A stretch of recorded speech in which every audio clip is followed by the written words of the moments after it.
अरुणाचल हाजोनिफ्राय गबोनाय नैबे मोनसे गिलु बालु दैमा, मुङा बेनि सेसा दैमा।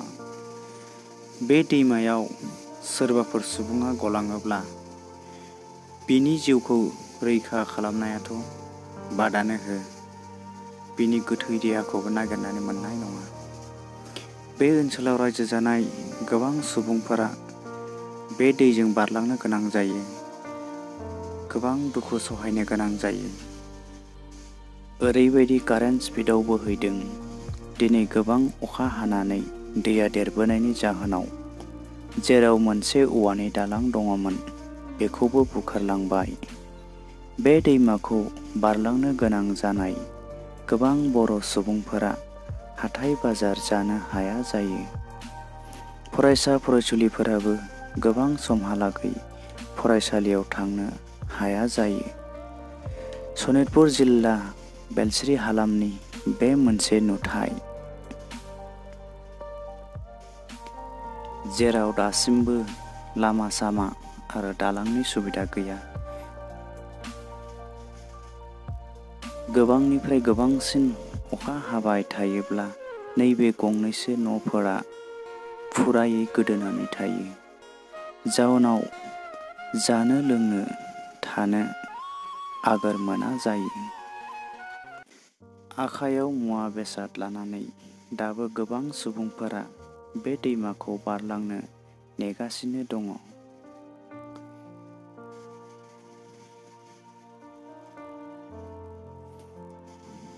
हानजासे नावरियाफोरा ज' जानानै थालिरनि नाव बानायगासिनो दङ, मानोना गोबां सुबुङा बारलांनो दासिमबो हांखुर जानानै दङ।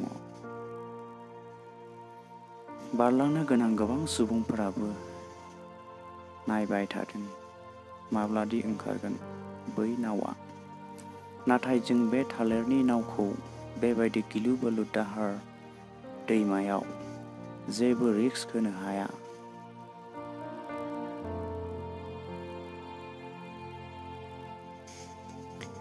गिबि खेबनि थाखाय बे थालिरनि नावखौ आनजाद नायग्रोनाय जायो दि बेजों सुबुंफोरा बारलांनो हागोन ना हाया, बेखौ आनजाद नायो।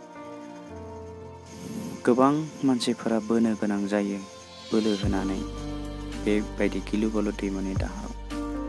बेनि उनाव सासेनि उनाव सासे बारलांबाय थायो।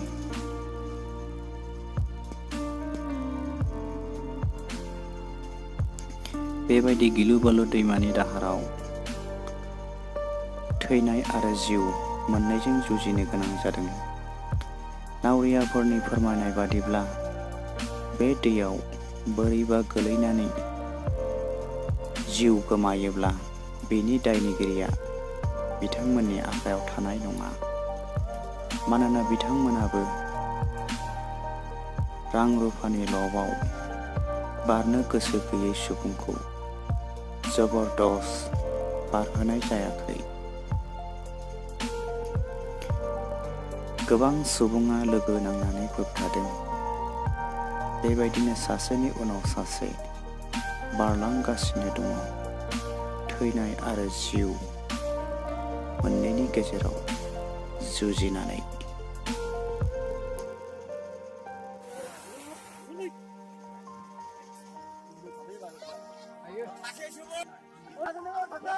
बेबायदि जाथायखौ नुनानै गोसोआव दुखु मोनो, नाथाय मा खालामनो, बेबायदि गिदिरथार जेंनाखौ सुस्रांनो हानाय जोंनि आखायाव गैया।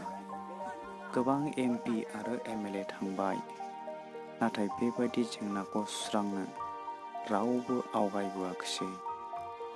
दिनै आङो बे भिडिअनि गेजेरजों बेबायदि जेंनाजों भुगिनांनाय गासै रायजो राजाफोरखौ खावलायनो सानो,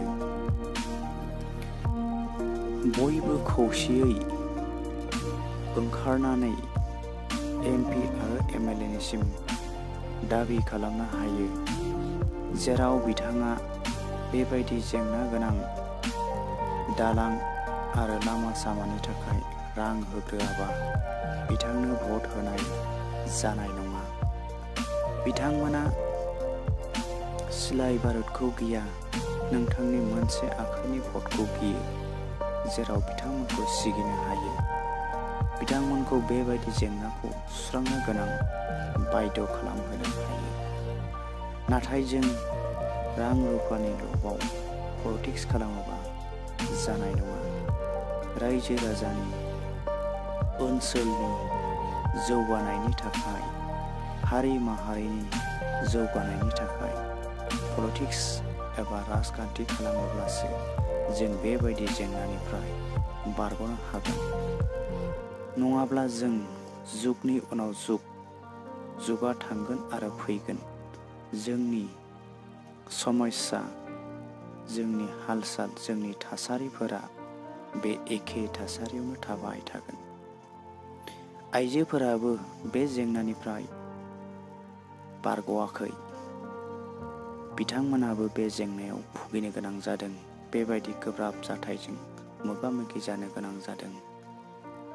मानोना बिथांमोना हाथायाव फाननो गोबां मुवा बेसाद लादों, जेराव बेखौ फाननो हायाब्ला बिथांमोननि अरदाबाव अर जोङाबो जानो हागौ। बेखौ सोर नायबिजिरदों, सोर खोनासंदों? बे भिडिअखौ मोजां मोनदोंब्ला साबस्क्राइब, लाइक आरो कमेन्ट खालामनो दाबाव।